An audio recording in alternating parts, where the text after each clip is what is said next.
Hi dear students. ഇപ്പം ജെയ് അഡ്വാൻസിന്റെ result വന്നു. അതിന്റെ ഒരു സെലിബ്രേഷനിലാണ് സൈലം. നമ്മൾ ഈ വർഷം ഏകദേശം 23 പിള്ളേരെയാണ് ഡിഫറെന്റ് ഇന്ത്യയിലെ പ്രീമിയർ IIT-കളിലേക്ക് നമ്മൾ എത്തിച്ചത്. അപ്പൊ അതിൽ ഷാനാണെന്ന് നമ്മോടൊപ്പം ഉള്ളത്. ഷാൻ നമ്മുടെ കോഴിക്കോട് ജെയ് റിപ്പീറ്റർ പ്രോഗ്രാമിലെ സ്റ്റുഡന്റ് ആയിരുന്നു. 1 ഇയർ റിപ്പീറ്റർ പ്രോഗ്രാമിലെ സ്റ്റുഡന്റ് ആയിരുന്നു. ഷാൻ, യെസ്. എന്താ വിശേഷം? ഇപ്പൊ റിസൾട്ട് സുഖം. വന്നിട്ട് എങ്ങനെയുണ്ട്? സന്തോഷം. എക്സ്പെക്ട് ചെയ്തിരുന്നു അങ്ങനെ ഒരു അതെ. ആ ഒരു ഫോക്കസിൽ തന്നെയാണ് പഠിച്ചത്? അതെ, അതെ. ഓക്കെ, എത്ര റാങ്ക് വരുന്നു ഓൾമോസ്റ്റ്? 10 college OBCയിൽ rank. 10,000 അടുത്ത് വരുന്നുണ്ട്. ആ. കാറ്റഗറി 24 വരുന്നുണ്ട്. അപ്പം ഏത് IIT പ്രിഫർ ചെയ്യുന്നത്? മോസ്റ്റ്ലി ഫസ്റ്റ് ഓപ്ഷൻ ഒക്കെ കൊടുത്തത് മദ്രാസ് ആണ്. മദ്രാസ് കിട്ടാൻ ചാൻസ് ചാൻസ് ഉണ്ട്. യെസ്. ഏത് ബ്രാഞ്ചാണ്? ഇലക്ട്രിക് കിട്ടാനാണ് ചാൻസ് അപ്പം നോക്കിയപ്പോൾ. IIT മദ്രാസിലേക്ക് ഇലക്ട്രിക്കൽ ആൻഡ് ഇലക്ട്രോണിക്സ് എഞ്ചിനീയറിംഗിലേക്കായിരിക്കും ഒരു പക്ഷേ ഷാൻ എൻറോൾ ചെയ്യാൻ പോകുന്നത്. അതിന്റെ വിശേഷങ്ങൾ ഇനി അതിന്റെ ശേഷമുള്ള വിശേഷങ്ങളൊക്കെ നമുക്ക് പിന്നീട് അപ്ഡേറ്റ് ചെയ്യാം. അപ്പൊ ഞാൻ ചോദിക്കട്ടെ, ആദ്യം എനിക്ക് Yes. ചോദിക്കാനുള്ളത്, IIT-യിൽ പഠിക്കണം എന്നുള്ള ഒരു ഇൻസ്പിറേഷൻ, ഒരു തോന്നൽ എവിടുന്ന വന്നത്? ഈ നമ്മളിപ്പോ ഇന്ത്യയിലായതുകൊണ്ട് നമ്മൾ ഇന്ത്യയിലാണ്. ആദ്യമേ കോമ്പറ്റീഷൻ വളരെ കൂടുതലാണ്. അതിപ്പോ ഏത് ഫീൽഡ് എടുത്താലും നല്ല കോമ്പറ്റീഷൻ ആണ്. അപ്പോൾ പിന്നെ ആ ഇന്ത്യയിലുള്ളതിൽ ഏറ്റവും നല്ല ഇൻസ്റ്റിറ്റ്യൂട്ട് പഠിച്ചാൽ നല്ലൊരു ജോലി പ്ലേസ്മെന്റ് ആവുന്നു എന്ന് തോന്നിയതുകൊണ്ടാണ് IIT തീരുമാനിച്ചത്. അപ്പൊ പ്ലസ് ടു പഠിച്ച് പ്ലസ് ടു ഞാൻ സ്റ്റേറ്റ് സ്കൂൾ എൻ്റെ നാട്ടിലാണ്. നാദാപുരത്ത് അല്ലേ? അതെ. അപ്പൊ Nadapuram normal state government school. Yes. അപ്പോ ആ സമയത്ത് എന്തെങ്കിലും ജെയ്യുടെ കോച്ചിങ്ങോ അങ്ങനെ എന്തെങ്കിലും ചെയ്തിരുന്നോ? അപ്പോ ജെയ് അടുത്ത് വന്നപ്പോ ഒരു മാസം 1.5 മാസം അങ്ങനെ പ്ലസ് യൂട്യൂബ് ടുവിന്റെ പ്ലസ് അതെ എക്സാംസ് നടന്നുകൊണ്ടിരിക്കുമ്പോൾ യൂട്യൂബ് നോക്കി കുറച്ച് പഠിച്ചായിരുന്നു. അപ്പൊ പ്ലസ് ടുവിന്റെ ലാസ്റ്റ് ആണ് ഈ IIT എന്ന് പറയുന്ന ഒരു അതെ അതെ സ്വപ്നമൊക്കെ വരുന്നത്. അതെ. അപ്പം പ്ലസ് ടു ബോർഡ് എക്സാമിന് എങ്ങനെ ഉണ്ടായിരുന്നു പെർഫോമൻസ് ഒക്കെ? നല്ല പെർഫോമൻസ് ആയിരുന്നു. 94%. ആ വർഷം ചെയ്തിരുന്നോ? അതെ എഴുതി. അന്ന് എത്ര പെർസെന്റേജ് ഉണ്ടായിരുന്നു? അതിൽ ബെസ്റ്റ് കിട്ടിയത് 68% ആണ്. 68% ആയിരുന്നു ആദ്യ ചാൻസിൽ എഴുതിയപ്പോൾ വന്നത്. ദെൻ റിപ്പീറ്റ് ചെയ്യാൻ വേണ്ടി സൈലത്തിലേക്ക് വന്നു. അപ്പൊ സൈലത്തില് ഇപ്പൊ ഫസ്റ്റ് നീ ജെയ്ക്ക് പ്ലസ് ടുവിനോടൊപ്പം ജെയ്ക്ക് ചെറുതായിട്ട് പ്രിപ്പയർ ചെയ്തിരുന്നല്ലോ. ആ ഒരു പ്രിപ്പറേഷനും സൈലത്തിന്റെ ഒരു ക്ലാസ് റൂം പ്രിപ്പറേഷനും അതുപോലെ മെറ്റീരിയൽ, നമ്മുടെ ക്വസ്റ്റ്യൻസ്, നമ്മുടെ ആ ഒരു കോച്ചിങ് പാറ്റേൺ തന്നെ എത്രത്തോളം ഇൻഫ്ലുവൻസ് ചെയ്തിട്ട് എത്രത്തോളം ഹെൽപ്പ് ചെയ്തിട്ടുണ്ട്? വളരെ ഹെൽപ്പ് ചെയ്തു. ബിക്കോസ് അത് നല്ലൊരു സിസ്റ്റമൈസ്ഡ് പ്ലാനിങ് ആണ്. ഒരു ദിവസം ടാബിലും ഒരു ദിവസം ക്യാമ്പസിൽ വന്ന് ക്ലാസ് കേൾക്കുമ്പോൾ ഇപ്പോൾ അറിയാത്ത കൺസെപ്റ്റ് ഉണ്ടെങ്കിൽ ഡൗട്ട് വെച്ച് ക്ലിയർ ചെയ്യാൻ പറ്റും. പിന്നെ ക്വസ്റ്റ്യൻസ് ചെയ്യാനുള്ള സമയം ധാരാളം കിട്ടുകയും ചെയ്യും. അപ്പം ആദ്യത്തെ അറ്റംപ്റ്റിൽ 67% എന്ന് പറയുമ്പോൾ കമ്പാരിറ്റീവ്ലി അഡ്വാൻസ് ചെയ്താനുള്ള ഒരു ക്വാളിഫിക്കേഷൻ പോലും ആയിട്ടില്ല, അതിൽ ഒരുപാട് താഴെയാണ്. അപ്പോൾ അതൊരു ചലഞ്ചിങ് ആയി തോന്നിയിരുന്നോ? ഇത്ര പെർസെന്റേജ് കിട്ടിയിട്ട് ഇനി റിപ്പീറ്റ് ചെയ്താൽ വല്ല കാര്യം ഉണ്ടാവും അങ്ങനെയൊക്കെ ആരെങ്കിലും പറഞ്ഞിരുന്നോ? ഇത് ഈ പെർസെന്റേജ് വെച്ച് ഇനി റിപ്പീറ്റ് ചെയ്യണ്ട? ഇല്ല, അങ്ങനെ ആരും അറിഞ്ഞു പോലില്ല. ഫസ്റ്റ് അറ്റംപ്റ്റിലെ എക്സാം എഴുതിയതിന്റെ മാർക്കൊന്നും ആരോടും പറഞ്ഞിട്ടില്ല? ഇല്ല. ആരും ചോദിച്ചിട്ടില്ല? വീട്ടിലൊക്കെ വീട്ടില് ചോദിച്ചു എത്ര പെർസെന്റേജ്, അത്ര തന്നെ. അപ്പൊ നീ റിപ്പീറ്റ് ചെയ്യാൻ പോകാന്ന് പറഞ്ഞപ്പോ ഫാമിലിന്റെ ഒരു റെസ്പോൺസ് എന്തായിരുന്നു? അവര് ബേസിക്കലി എനിക്ക് വിട്ടു തന്നു എന്താ ചെയ്യേണ്ടത്. കാരണം അവര് ഇനി അങ്ങോട്ടുള്ള എന്റെ പ്രിഫറൻസ് ആണല്ലോ, എന്റെ കരിയറൊക്കെ. അപ്പൊ അവര് പറഞ്ഞു നിന്റെ ഇഷ്ടം പോലെ ചെയ്തു. അപ്പൊ അതുകൊണ്ട് റിപ്പീറ്റ് ചെയ്യാൻ തന്നെ തീരുമാനിച്ചു. അപ്പൊ റിപ്പീറ്റ് ചെയ്യുന്ന സമയത്ത് ജെഇ മെയിൻസ് ആണോ അല്ല അഡ്വാൻസ് ആദ്യമേ ഫോക്കസ് ചെയ്ത് പോയിട്ടുണ്ടോ? എങ്ങനെയായിരുന്നു അതിന്റെ ഒരു ജേർണി? ഫസ്റ്റ് ഓഫ് ഓൾ ഞാൻ പറഞ്ഞു IIT ആണ് എയിം എന്നാണ് ഞാൻ പറഞ്ഞത്. അപ്പോ അതിനുവേണ്ടി പരിശ്രമിക്കാനാണ് തീരുമാനിച്ചത്. IIT എയിം ആണെന്ന് ആദ്യം പറഞ്ഞ് ആ ഒരു രീതിയിലാണ് തുടങ്ങുന്നത്. അതെ. അപ്പൊ മെയിൻസിന്റെ പ്രിപ്പറേഷനും അഡ്വാൻസിന്റെ പ്രിപ്പറേഷനും തമ്മിലുള്ള ഡിഫറൻസ് എന്താണ്? നിനക്ക് ഫീൽ ചെയ്ത ഡിഫറൻസ്? സിമ്പിൾ ആയിട്ട് പറഞ്ഞാൽ കൺസെപ്റ്റ് ക്ലിയറിറ്റി ആണ്. ഒരു കൺസെപ്റ്റ് എത്രത്തോളം ക്ലിയർ ആക്കി പഠിക്കാൻ പറ്റുന്നോ അത്രത്തോളം പഠിക്കുക അഡ്വാൻസിന് വരുമ്പോൾ.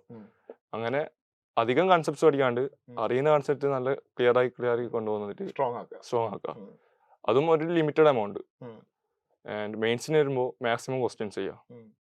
ഇപ്പം കൺസെപ്റ്റ് കുറച്ച് അത്യാവശ്യം എന്താ പറയുക ബെസ്റ്റ് ആയി ക്ലിയർ ആണെന്നില്ല, ക്വസ്റ്റ്യൻസ് ചെയ്യാനുള്ള അറിവ് കിട്ടിയാൽ മതി. മെയിൻസിന് ചെയ്യുന്ന സമയത്ത് number of questions maximum concept വല്ലാതെ ഡെപ്തിലേക്ക് പോകാതെ അതിന്റെ ഒരു പെരിഫറി ലെവലിലാണെങ്കിലും എൻഡ് ഇക്വേഷൻസ് ആണെങ്കിലും പഠിച്ചിട്ട് കുറെ ക്വസ്റ്റ്യൻസ്. അപ്പൊ നീ ഒരു കോൺസെപ്റ്റ് പഠിക്കുന്ന സമയത്ത് അത് മെയിൻസിനനുസരിച്ചുള്ള ഒരു പ്രിപ്പറേഷനും അതിന്റെ ഒരു ക്വസ്റ്റ്യൻ ചെയ്യലും അഡ്വാൻസിന് വേറെ തന്നെ അത് ഫോക്കസ് ചെയ്യാറുണ്ടായിരുന്നു തുടക്കം മുതൽ? ഓക്കെ. ഇഷ്ടപ്പെട്ട സബ്ജക്ട് ഏതാ? ഇഷ്ടപ്പെട്ടത് മാത്സ് ആണ്. ബട്ട് ക്വസ്റ്റ്യൻസ് ചെയ്യാൻ പറ്റുന്നത് കെമിസ്ട്രി ആണ്. ഓക്കെ.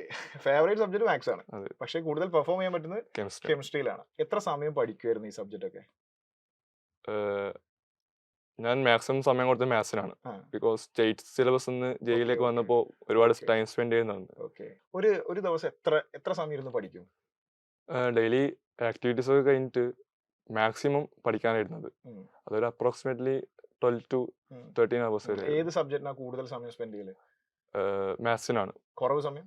കെമിസ്ട്രിക്കും. അപ്പൊ ഫിസിക്സ് അതിന്റെ ഇടയിലുള്ള ഒരു ഫിസിക്സ് അത്യാവശ്യം ഈസിയാണ്, ഉം. പക്ഷെ ക്വസ്റ്റ്യൻസ് നല്ല ക്വസ്റ്റ്യൻസ് വരുന്നുണ്ട്. അപ്പോൾ അതിനിടക്ക് നല്ലൊരു ലിമിറ്റ് വെച്ച് ചെയ്യാനും പറ്റണം. ഹോസ്റ്റലിനൊക്കെ ഉള്ള ഒരു സ്റ്റഡി ഒരു ആംബിയൻസ് ഒക്കെ എങ്ങനെ ഉണ്ടായിരുന്നു? പിയർ ഗ്രൂപ്പ്സ് ഒക്കെ നല്ല എയിമുള്ള ആൾക്കാരായിരുന്നു, അപ്പോൾ ഡിസ്ട്രാക്ഷൻ കുറവായിരുന്നു. ചെയ്യാറുണ്ട്. യെസ്, ഒന്നിച്ചിരുന്ന് പ്രോബ്ലംസ് ഒക്കെ വർക്ക്ഔട്ട് ചെയ്യാറുണ്ട്. അതെ. ഓക്കെ. അപ്പൊ അവരൊക്കെ അവരുടെയൊക്കെ റിസൾട്ട് എങ്ങനെയാ? നല്ല റിസൾട്ട് ആണ്, അവരൊക്കെ കേറി. അപ്പോ ഈ ഫിസിക്സ് പഠിക്കുന്ന സമയത്ത് അഡ്വാൻസിന്റെ നമുക്ക് PYQ ചെയ്യുന്നത് കൊണ്ട്, ഇപ്പം പേഴ്സണലി എന്നോട് ചോദിക്കുകയാണ്, നിനക്ക് PYQ അഡ്വാൻസിന്റെ PYQ ചെയ്യുന്നത് കൊണ്ട് കൺസെപ്റ്റ് എത്രത്തോളം മനസ്സിലാക്കാൻ സാധിച്ചിട്ടുണ്ട്? അല്ലെങ്കിൽ PYQ ആണോ അല്ല വേറെ ഏതെങ്കിലും ക്വസ്റ്റ്യൻസ് ആണോ നീ കൂടുതലായിട്ട് ചെയ്തത് കോൺസെപ്റ്റ് പഠിക്കാൻ? അഡ്വാൻസിന്റെ PYQന്റെ ക്വാളിറ്റി വളരെ നല്ലതാണ്. ബിക്കോസ് അത് അവർ ചെറിയ ഐഡിയയിൽ നിന്ന് തന്നെ കൺസെപ്റ്റൽ ഡെപ്ത് പോയിട്ട് ക്വസ്റ്റ്യൻസ് ഉണ്ടാക്കുകയാണ്. അപ്പോൾ നമുക്ക് നല്ലൊരു ഐഡിയയും കിട്ടും. മിനിമം നമ്പർ ഓഫ് ക്വസ്റ്റ്യൻസിൽ നല്ലൊരു സ്ട്രോങ് ആയിട്ട് ബിൽഡ് ചെയ്യാൻ പറ്റും കൺസെപ്റ്റ്സ്. വേറെ ഏതെങ്കിലും ഒക്കെ ക്വസ്റ്റ്യൻസ് ചെയ്തിരുന്നു? വേറെ ഏതെങ്കിലും? അതെ, എന്റെ ടീച്ചേഴ്സ് നല്ല നല്ല ബുക്ക്, അതായത് ഇരിഡോ, DC പാണ്ഡെ, HC വർമ്മ, അതിലൊക്കെ നല്ല ക്വസ്റ്റ്യൻസ് സെലക്ട് ചെയ്തിട്ട് അതെ DPP ആയിട്ട് തരുമായിരുന്നു. അപ്പോൾ അതൊക്കെ ചെയ്ത് അഡ്വാൻസിനും ഇതും ചെയ്തപ്പോൾ നല്ലൊരു കൺസെപ്റ്റൽ ക്ലാരിറ്റി കിട്ടി. അപ്പോൾ അഡ്വാൻസ് ചെയ്തപ്പോൾ മെയിൻസ് പിന്നെ കമ്പാരിറ്റീവ്ലി ഈസി ആയി മാറി. അതെ. അപ്പോൾ ആ DPP കൺസെപ്ഷ്യൽ ക്ലാരിറ്റി ഉണ്ടാക്കാൻ നന്നായിട്ട് ഹെൽപ്പ് ചെയ്തിട്ടുണ്ട്. മാത്സിന്റെ വിഷയത്തില് മാത്സിന്റെ ഇതുപോലെ തന്നെയാണ്. ആദ്യമൊക്കെ അഡ്വാൻസിന്റെ DPP വരും, പിന്നെ നല്ല സെലക്ടഡ് ക്വസ്റ്റ്യൻസ് വരും. അത് അഡ്വാൻസിന് വേണ്ടി ആയപ്പോൾ ഇന്റർനാഷണൽ ഒളിമ്പിയാഡ്സും അതൊക്കെയാണ് വന്നത്. അതിൽ നിന്ന് സെലക്ട് ചെയ്ത ക്വസ്റ്റ്യൻസ് ആണ് വന്നത്. പിന്നെ മെയിൻസ് വന്നപ്പോൾ ജസ്റ്റ് PYQ മാത്രമേ ചെയ്തുള്ളൂ. അപ്പൊ ആ അഡ്വാൻസിന് നിങ്ങൾ പ്രിപ്പയർ ചെയ്തല്ലോ, പല ബുക്കിൽ നിന്ന് right hand picked questions solve ചെയ്തല്ലോ. ആ ഒരു പാറ്റേൺ തന്നെ ആയിരുന്നോ ഈ വർഷത്തെ അഡ്വാൻസിന്റെ ക്വസ്റ്റ്യൻ പേപ്പർ? അതെ, തീർച്ചയായും. ചില ക്വസ്റ്റ്യൻസ് ഉണ്ടായിരുന്നു, കോൺട്രവേഴ്സി ഒക്കെ ഒന്ന് കേൾക്കുന്നുണ്ട്. എക്സാമിനേഷൻ ഹാളിൽ ഇരുന്നിട്ട് സ്റ്റക്ക് ആയ ഏതെങ്കിലും ക്വസ്റ്റ്യൻ ഉണ്ടോ? ഇതെന്താണ് ക്വസ്റ്റ്യൻ മനസ്സിലായി, അങ്ങനെ എന്തെങ്കിലും സിറ്റുവേഷൻ ഉണ്ടായിട്ടുണ്ടോ എക്സാമിനേഷൻ ഹാളിൽ? ഇല്ല, എല്ലാ ക്വസ്റ്റ്യനും ഐഡിയ കിട്ടി. ടൈം സ്പെൻഡ് ചെയ്യേണ്ടതുകൊണ്ട് ചില ക്വസ്റ്റ്യൻസ് സ്കിപ്പ് ചെയ്തു. അതൊരു ഇന്റലിജന്റ് മൂവ് ആണ് അല്ലെ? ചില ക്വസ്റ്റ്യൻ നമുക്ക് ടൈം കൺസ്യൂമിംഗ് ആണെന്ന് തോന്നിക്കഴിഞ്ഞാൽ അത് സ്കിപ്പ് ചെയ്യാം, നമുക്ക് അറിയുന്ന ക്വസ്റ്റ്യനിലേക്ക് പോവാന്നുള്ളത്. പ്രഷർ ഉണ്ടായിരുന്നു എക്സാമിനേഷൻ ഹാളിൽ? ഒരു അഡ്വാൻസ്ഡ് എക്സാം തുടങ്ങിയപ്പോ ഉണ്ടായിരുന്നു, പിന്നെ ആ ഫ്ലോയിൽ അങ്ങ് കയറിയപ്പോ കുഴപ്പമില്ലാണ്ട് പോയി, മറന്നു. പിന്നെ ഇങ്ങനെ ചെയ്തു പോയി, ആ കണ്ടന്റിലങ്ങ് ഇൻവോൾവ് ആയി. അതെ. ഓക്കെ. പിന്നെ എക്സാമിനോട് അടുക്കുന്ന സമയം ഉണ്ടാവില്ല, അതായത് ജെയുടെ സെക്കൻഡ് ഫേസ് കഴിഞ്ഞിട്ട് ജെയ്ക്ക് എത്ര പെർസെന്റേജ് ആയിരുന്നു? 97. ഓക്കെ, 67% ഒരു വർഷം കൊണ്ട് 97%ലേക്കും അഡ്വാൻസ്. ഓക്കെ, ഭയങ്കര വലിയ പെർഫോമൻസ് ആണ്, വലിയ മാറ്റമാണ് ഒരു വർഷം കൊണ്ട് നിങ്ങൾക്ക് ഉണ്ടായത്. ഓക്കെ, എനിവേ ആ ജെയുടെ സെക്കൻഡ് ഫേസ് എക്സാമിനേഷൻ കഴിഞ്ഞിട്ട് പിന്നെ നമുക്ക് കുറച്ച് സമയം ഉണ്ടല്ലോ അഡ്വാൻസ്ഡ് എക്സാമിന്റെ ഇടയിൽ. ജെയ് മെയിൻ 2 ഷിഫ്റ്റും കഴിഞ്ഞു, പിന്നെ അഡ്വാൻസിന്റെ ഇടയിൽ കുറച്ച് ദിവസങ്ങളുണ്ടല്ലോ. ആ ദിവസം അത് വളരെ ക്രൂഷ്യലായ ഡേയ്സ് ആണ്. ആ ദിവസം എങ്ങനെയാണ് നീ പ്രൊഡക്റ്റീവായിട്ട് യൂസ് ചെയ്തത്? ഫസ്റ്റ് ഓഫ് ഓൾ രാവിലെ എണീക്കും.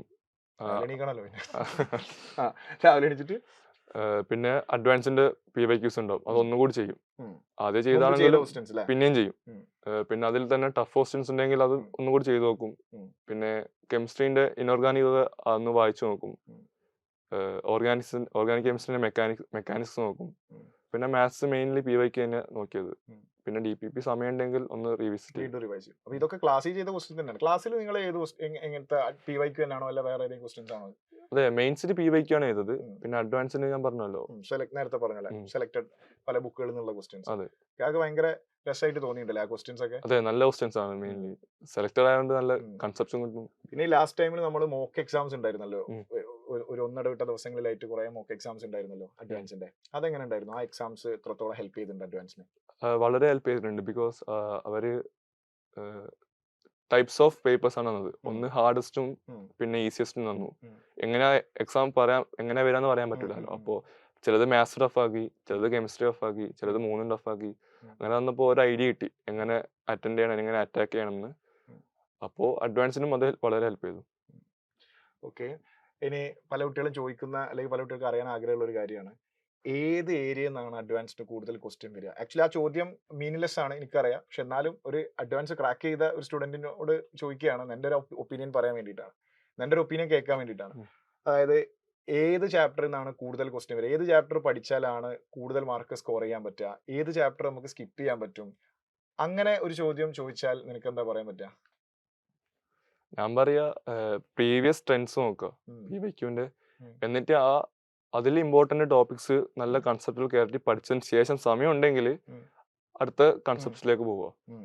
അപ്പൊ നമുക്ക് വളരെ ഈസി ആയിട്ട് ഹാൻഡിൽ ചെയ്യാൻ പറ്റുന്ന ചാപ്റ്റർ വളരെ ഡെപ്തിൽ പഠിക്കുക, നമുക്ക് അതെ. ടഫുള്ള ചാപ്റ്റർ സ്കിപ്പ് ചെയ്യുക, അങ്ങനെ എന്തെങ്കിലും ഒരു സ്ട്രാറ്റജി ഒക്കെ ഉണ്ടായിരുന്നു നിങ്ങൾക്ക്? അതെ അതെ, എനിക്ക് പെട്ടെന്ന് മനസ്സിലാവുന്ന ചാപ്റ്റേഴ്സ് ഞാൻ നല്ലോണം സ്ട്രോങ് ആക്കി. പിന്നെ പറ്റാത്തതൊക്കെ മെയിൻസിന് വേണ്ടി ഫോർമുല പഠിച്ചു പോയി. അഡ്വാൻസ് വന്നപ്പോൾ നന്നായി ക്വസ്റ്റ്യൻ ചെയ്തു, ഒരുവിധം സെറ്റാക്കി. അപ്പോൾ ഇനി ശൈലത്തിലേക്ക് വരാൻ ഒരുപാട് കുട്ടികൾ ആഗ്രഹിക്കുന്ന ഒരുപാട് കുട്ടികളുടെ അഡ്വാൻസ്ഡ് എക്സാമിനേഷന് പ്രിപ്പയർ ചെയ്യാൻ ഒരുപാട് കുട്ടികൾ ഇപ്പൊ ജോയിൻ ചെയ്ത കുട്ടികളുണ്ട്, അല്ലാതെ ഇനിയും വരാനിരിക്കുന്ന കുട്ടികളുണ്ട്.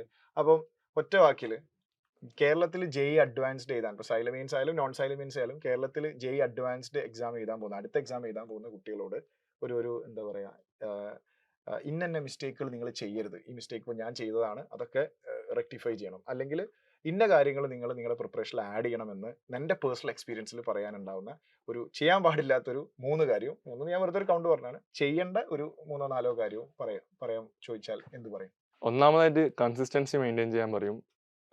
ആദ്യത്തെ 3 മാസമൊക്കെ പഠിക്കാൻ പറ്റും നല്ല ആക്റ്റീവായിട്ട്. പിന്നെ അവസാനത്തെ 3 മാസം ഈ പ്രഷറിലുകൊണ്ട് പഠിക്കാൻ പറ്റും. പക്ഷെ ആ നടുക്ക് വരുന്ന സമയത്താണ് നമ്മളൊന്ന് ഡൗൺ ആവുന്നത്. അവിടെയാണ് നമ്മൾ കൺസിസ്റ്റൻസി മെയിൻറ്റെയിൻ ചെയ്യേണ്ടത്. അപ്പോൾ നമുക്ക് നല്ലൊരു റാങ്ക് കിട്ടാൻ ചാൻസ് ഉണ്ട്.